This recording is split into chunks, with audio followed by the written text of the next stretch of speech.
Welcome back to my channel A to Z ICT zone. আমি চম্পা। তো আজকে আমি যে বিষয়টা নিয়ে আলোচনা করব, যে চ্যাপ্টারটা নিয়ে, সেটা হচ্ছে অধ্যায় 3 পর্ব 1। চ্যাপ্টারের নাম হচ্ছে তথ্য ও যোগাযোগের নিরাপদ ব্যবহার। তো আমরা এখন প্রথমে আলোচনা করব এই অধ্যায়ের শেষে শিক্ষার্থী বন্ধুরা কী কী বিষয় সম্পর্কে শিখবে। প্রথমেই তারা জানবে ফায়ারওয়াল সম্পর্কে ওরা বর্ণনা করতে পারবে, হ্যাকিং এবং হ্যাকার সম্পর্কে ওরা বর্ণনা করতে পারবে, ক্যাপচা জিনিসটা কি সেটা সম্পর্কে ওদের ধারণা হবে, আর নেটওয়ার্ক যদি নিষ্ক্রিয় হয়ে যায় বা ডিসেবল হয়ে যায় ওটার কারণ বর্ণনা করতে পারবে। তো আমি সরাসরি এখন বইয়ে চলে যাচ্ছি। আমাদের যে পাঠ্য বইটা আছে ক্লাস 8-এর 2025 অনুযায়ী, বই অনুযায়ী আমি পার্ট 15 নিয়ে আজকে আলোচনা করব। পার্ট 15 নাম হচ্ছে নিরাপত্তা বিষয়ক ধারণা। তো আমরা এতদিন আসলে জেনেছি যে আমাদের দৈনন্দিন লাইফে টেকনোলজির গুরুত্বটা কতটা বেশি ইম্পর্ট্যান্ট, এটা আমরা জেনেছি। তথ্য প্রযুক্তি আমাদের ডেইলি লাইফে কত বেশি দরকার সেটা সম্পর্কে আমরা জেনেছি। আর আমাদের লাইফকে যদি আমরা সহজ করতে চাই, শর্টে কোনো কিছু করতে চাই, সুন্দরভাবে বুঝাতে চাই, স্কিলফুল করতে চাই বা সুন্দরভাবে ম্যানেজ করতে চাই, তাহলে কিন্তু আমাকে অবশ্যই তথ্য প্রযুক্তির সাহায্য নিতে হবে।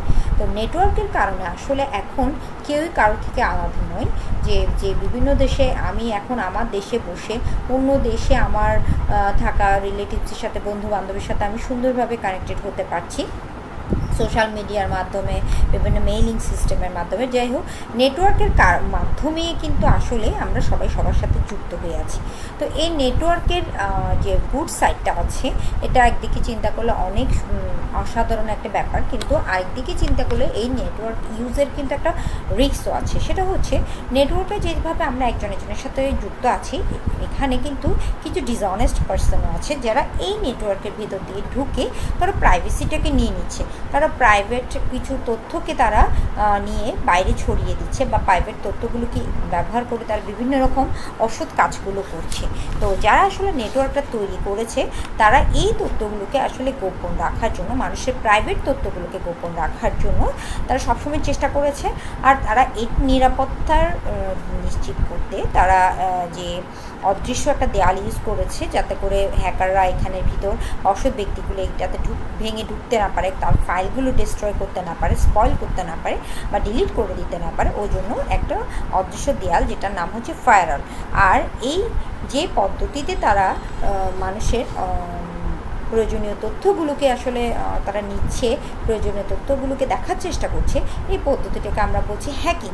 আর যারা এই হ্যাকিংয়ের সাথে যুক্ত তাদেরকে আমরা বলছি হ্যাকার। তো এই নিরাপত্তা নিশ্চিত করতে নেটওয়ার্ক সংযোগের ক্ষেত্রে ব্যবহারকারীর জন্য কিছু প্রদত্ত নির্দিষ্ট কিন্তু পাসওয়ার্ড দেওয়া হয়। স্ট্রং পাসওয়ার্ড ব্যবহার করার জন্য বলা হচ্ছে। ডিজিট, অ্যালফাবেট, স্পেশাল ক্যারেক্টার যাতে মিক্স করে দেয়, এই জন্যই এবার এইটাই বলছে, পাসওয়ার্ডটার সাথে ওভাবেই দিচ্ছে।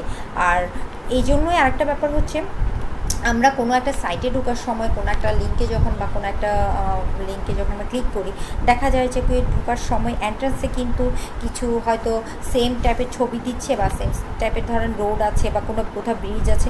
তো ঢোকার জন্য কিন্তু আমাদেরকে, এটা যদি হিউম্যান বিইং হয়, সে কিন্তু বুঝতে পারে, সে ম্যাচ করতে পারে, ওই সেম টাইপের ছবিগুলো ম্যাচ করতে পারে। ম্যাচগুলো মিলে গেলে তাকে কিন্তু এন্টার করতে দিচ্ছে। এটা যদি রোবট হয়ে থাকে, রোবট কিন্তু ক্যাপচা বা ওই ধরনের ফটো ম্যাচিং গুলো কিন্তু করতে পারে না। তো একজন যদি সত্যি করে রিয়েল মানুষ হয়, সে কিন্তু এটা সহজেই বুঝতে পারবে, যেটা কিনা রোবট বুঝতে পারবে না।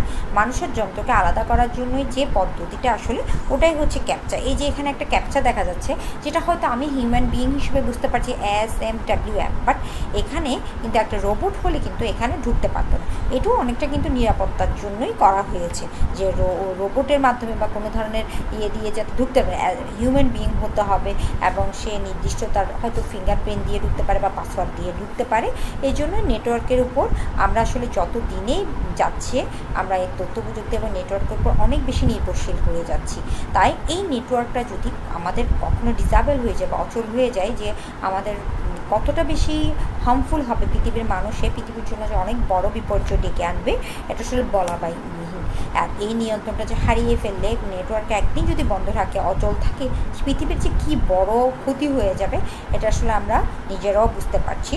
তো এখানে একটা দলগত কাজ আছে, সেটা হচ্ছে হঠাৎ একদিন যদি সারা পৃথিবীর নেটওয়ার্কটা ডিসেবল বা অচল হয়ে যায় তাহলে কী ধরনের বিপর্যয় নেমে আসবে এটা। তো আমি আমার নেক্সট ভিডিওতে এই দলগত কাজটা একটা সলিউশন দিয়ে দেবো। তো এখন পর্যন্ত শিক্ষার্থী বন্ধুরা অবশ্যই পার্ট 15 সম্পর্কে ভালোভাবে রিডিং করে তারা এখান থেকে যাতে এমসিকিউ আসলে করতে পারে। আর এটা থেকে কিন্তু পার্ট 15 থেকে শিখলো যে ফায়ারওয়াল জিনিসটা কি, হ্যাকিং জিনিসটা কি, হ্যাকার জিনিসটা কি, আর ক্যাপচার, এই 4টা ডেফিনেশন তারা ইজিলি বুঝতে পারবে যদি পার্ট 15টা ভালোভাবে বুঝতে পারে। তো আমার ভিডিও যদি ভালো লেগে থাকে অবশ্যই লাইক কমেন্ট করবেন, আর আমার চ্যানেলটা সাবস্ক্রাইব করতে একদমই ভুলবেন না।